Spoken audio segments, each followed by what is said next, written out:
Ethereum, ETH. You may have heard of it. Before we get into that, I wanted to say that a little bit of information. Word on the street is that Bitcoin transactions are much quicker now, and that the transaction fee is only about $1, down from the $25 plus that we've been accustomed to. If this is true and prices and transaction times continue to decrease, then I am obviously bigger on Bitcoin than I've previously mentioned in my previous videos.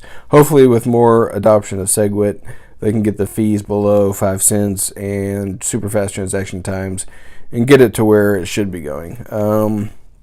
So back to Ethereum. A year ago today, you could have bought an Ether for about $13. All you idiots out there that didn't invest in it way back when, neither did I, so understandable. And the high back on January 13th was over $1,400, so definitely a big increase in a year. Today the price is about $830, ranked number 2, obviously. Circulating supply of 98 million. According to the website, Ethereum is a decentralized platform that runs smart contracts, i.e. applications that run exactly as programmed without any possibility of downtime, censorship, fraud, or third-party interference. They go on to say that this enables developers to create markets, store registries of debt, move funds in accordance with instructions given long in the past, such as will or futures contracts, and many other things, all without a middleman or counterparty risk.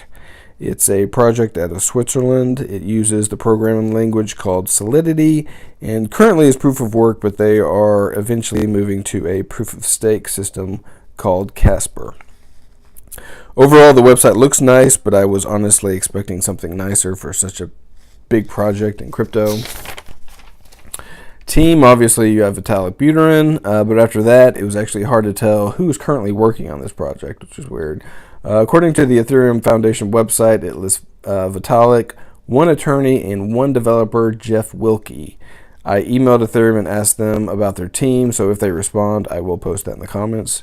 Social-wise, their Twitter account has 366,000 followers, but surprisingly isn't really all that up to date. They don't seem to post nearly as often as other projects, although they do post very relevant information about Ethereum, so that was nice. Their Facebook has 143,000 followers, but pretty much the same as Twitter, not really up to date. Relatively speaking, and no Telegram that I saw. In the news, Robinhood stated their fee-less trading of cryptos, including Ethereum, started it in 5 states recently. And what else? There are about 1,000 decentralized apps currently being run on the Ethereum network, far more than anyone else. You also have the Ethereum Community Fund recently started with some big people from big projects being involved with that. The United Nations World Food Program is expanding their Ethereum-based payment system to save money by avoiding fees from the banks. The Central Bank of South Africa has launched a new proof-of-concept project for interbank settlements via a partnership with Ethereum. What else? New games are constantly being added to the network. And they are in the news constantly, so very active, and a lot of people are using their platform. What people like about it, Ethereum has the Enterprise Ethereum Alliance with a very impressive list of partnerships such as Microsoft, Intel, BP, Toyota, HP, etc.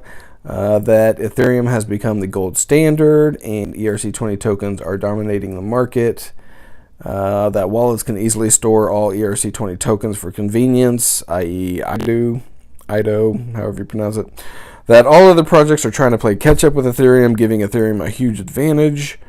That Ethereum is already faster than most projects and transaction teams, etc., or transaction times, etc. But will even get faster with the Raiden network once it's finished, showing Ethereum can adapt to compete with the newer projects, such as Neo, etc.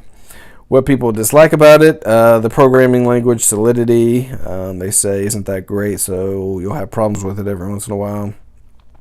That a new competitor will provide a better platform and Ethereum isn't strong enough to keep them at bay.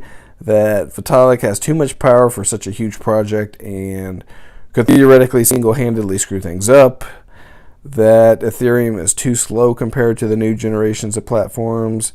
and that Ethereum is forced to fork for major fixes, while newer platforms can simply reach consensus. So competition-wise, you have Neo, like I mentioned earlier, A-Chain, Cardano, and many, many others. In conclusion, while many people are saying there's no way Ethereum can compete with future platforms and better technology, I think Ethereum has demonstrated that they can adapt when things go wrong, and so far dominated as the king of platforms. So to me, it still seems like Ethereum is so far ahead of everyone else that they're not showing any signs of slowing down that I can see. I definitely don't like the high entry price or their lackluster website / marketing, but they are getting more business than any other project also. So right now, I mean, I think grade-wise, they deserve an A. So good luck out there.